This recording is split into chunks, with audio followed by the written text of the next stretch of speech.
Estimados alumnos, gusto de compartir con ustedes otra cápsula de Derecho Civil 1. Nos corresponde estudiar en esta parte la teoría de los derechos subjetivos. Es muy probable que esta materia o esta temática nos conlleve dos cápsulas. Así que vamos de inmediato a partir con lo primero. Ustedes recordarán de sus estudios de teoría de la ley que una de las clasificaciones del derecho es aquella que distingue entre derecho objetivo y derecho subjetivo. El derecho objetivo es el ordenamiento jurídico, el conjunto de leyes, normas, reglamentos, que conforman, en definitiva, el derecho positivo.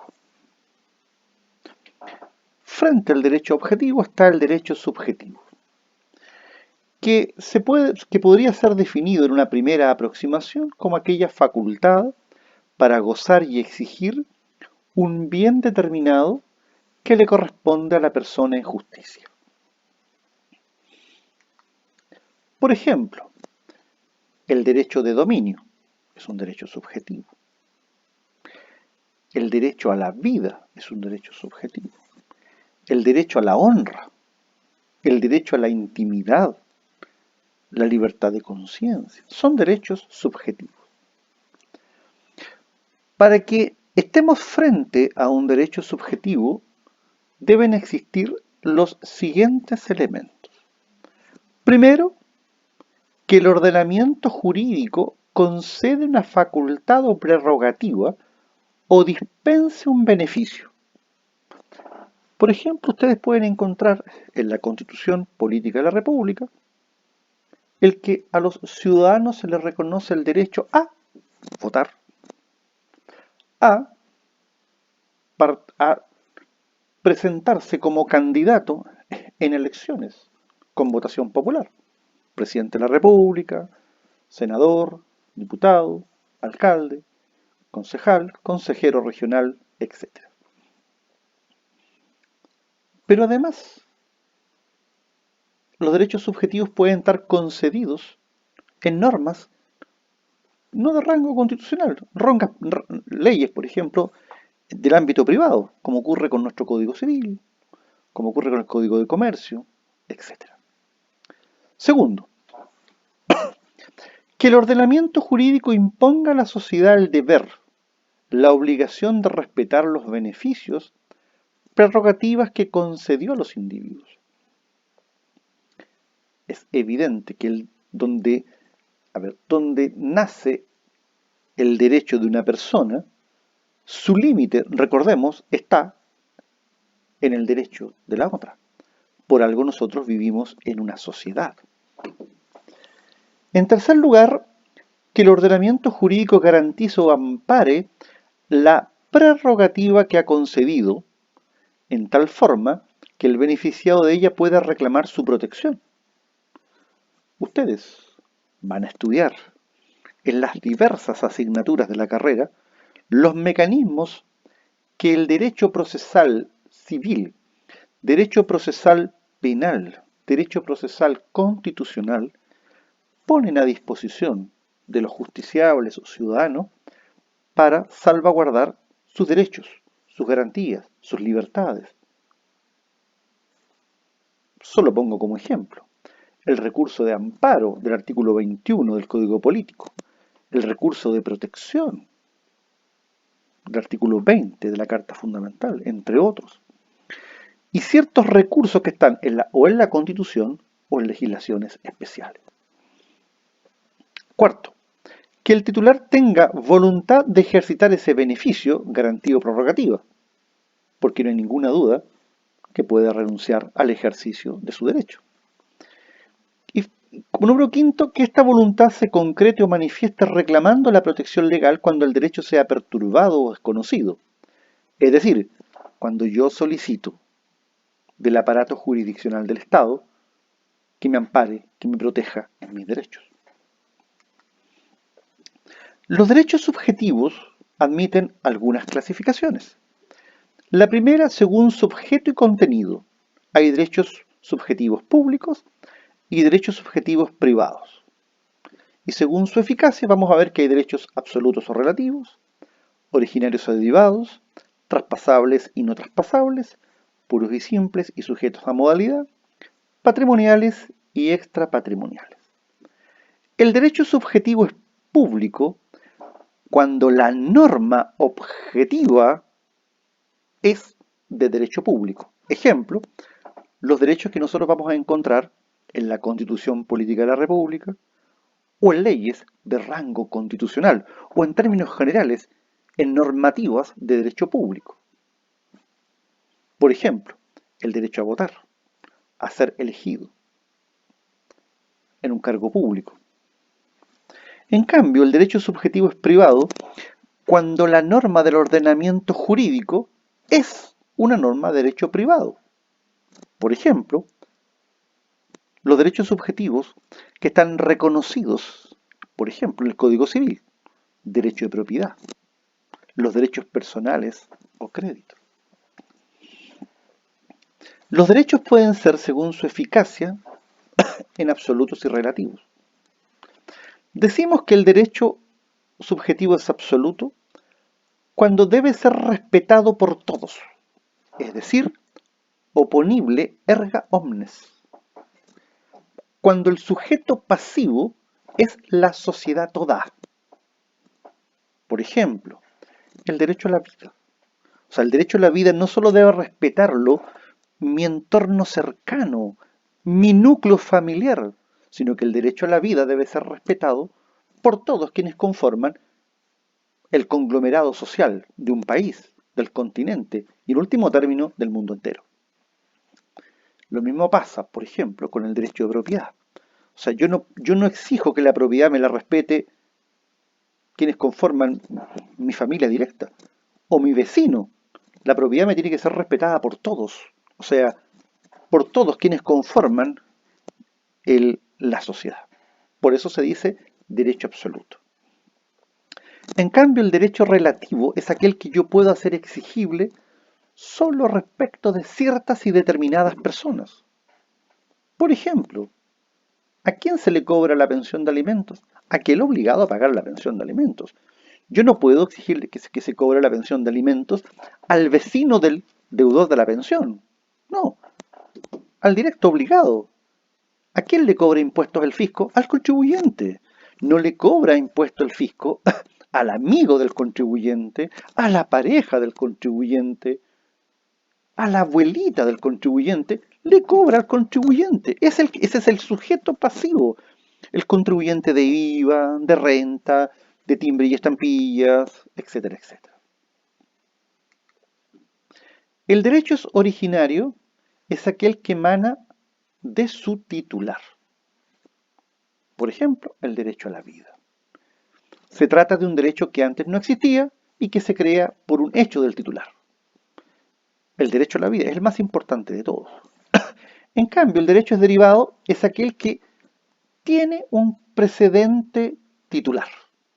O sea, pertenecía a otra persona. Por ejemplo, la propiedad. O sea, cuando ustedes se compren, por ejemplo, un computador, ese computador ustedes lo van a comprar en un establecimiento comercial, presencialmente, o bien por vía electrónica. Pero en uno u otro caso, hay un vendedor precedente, que es el establecimiento físico o el establecimiento virtual. Por lo tanto, el dominio de ustedes surge del dominio de su antecesor. Por lo tanto, ese derecho de dominio es derivado porque reconocía la existencia de un precedente propietario. Los derechos también pueden ser traspasables o no traspasables. Se habla de derechos traspasables cuando es posible que estos derechos pasen de una persona a otra. Si es en vida de esas personas, se habla de transferencia. Si ha precedido la muerte de una de ellas, decimos transmisión. Pero el derecho es traspasable cuando es posible que el derecho pase de la mano de una persona a la mano de otra persona. Constituyen la regla general. Por lo tanto, los traspasos pueden ser por vía de transferencia, acto entre vivos, o por vía de causa de muerte, y decimos transmisión. En cambio, hablamos de derechos intraspasables cuando ellos no pueden pasar de una persona a la otra. Y ahí hablamos de los derechos personalísimos. Los derechos personalísimos. Hablamos de derecho puro y simple cuando los efectos, cuando el acto o contrato se puede ejercitar de inmediato, sin que haya ninguna cortapisa que impida que ese derecho se ejercite. En cambio, el derecho está sujeto a modalidad cuando, para poder cumplirlo, hay que cumplir con algún requisito externo. Por ejemplo, celebro un contrato de compraventa de un computador y establezco forma de pago. 50% al contado, 50% a 30 días. ¿El acreedor me puede cobrar el saldo de precio el día 1? La respuesta es no. ¿Me puede cobrar el saldo de precio el día 31? La respuesta es sí.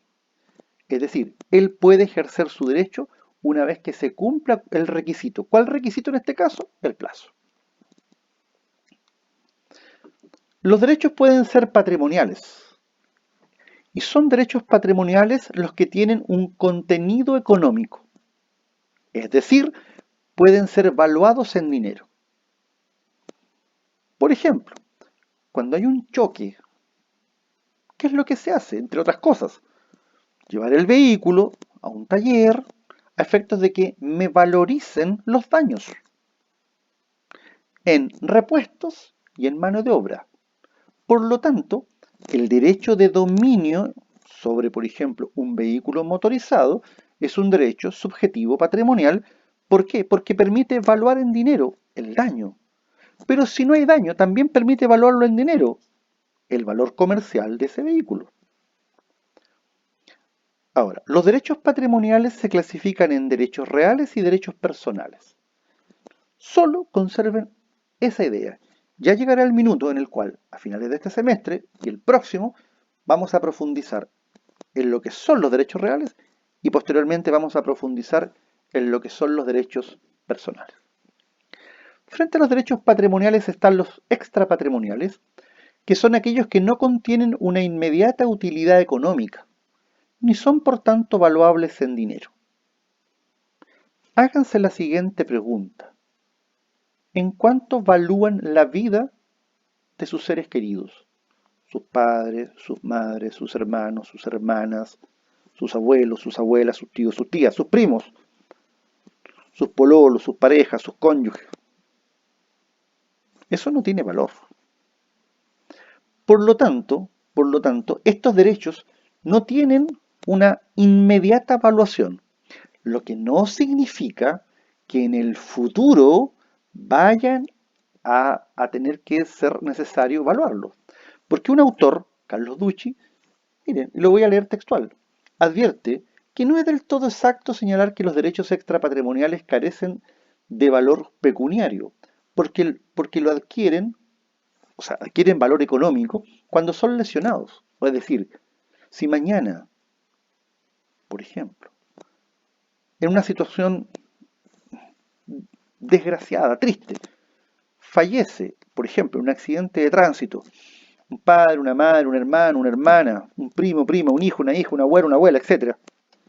Evidentemente, ese dolor, esa pena, esa aflicción, esa tristeza, esa congoja por la pérdida de vida de ese ser querido, pasa a tener un contenido económico. Por eso entonces que esos derechos no tienen como los patrimoniales un valor originable apreciable en dinero, pero una vez que son lesionados, evidentemente que pueden ser de alguna manera tasados o valorados, con todas las problemáticas que implica que la indemnización de perjuicios es meramente compensatoria. Es decir, busca aliviar en la medida de lo posible el dolor o la aflicción. Jamás va a reponer la vida de aquel ser querido que se perdió. Entre los derechos extrapatrimoniales están los derechos de la personalidad y los derechos de familia. Los derechos de la personalidad, ustedes lo estudiaron el semestre pasado en Teoría de la Ley, son originarios, es decir, nacen con la persona, son derechos absolutos porque se pueden ejercer contra todos, es decir, erga omnes, y son inseparables del individuo, es decir, no pueden ser desprendidos. Dentro de estos encontramos los que conciernen a la individualidad física y los que conciernen a la individualidad moral. Y también encontramos los llamados derechos de familia, son los que derivan de las relaciones de un sujeto que se haya inserto en un grupo familiar. Y aquí encontramos derechos de familia propiamente tales y derechos de familia patrimoniales.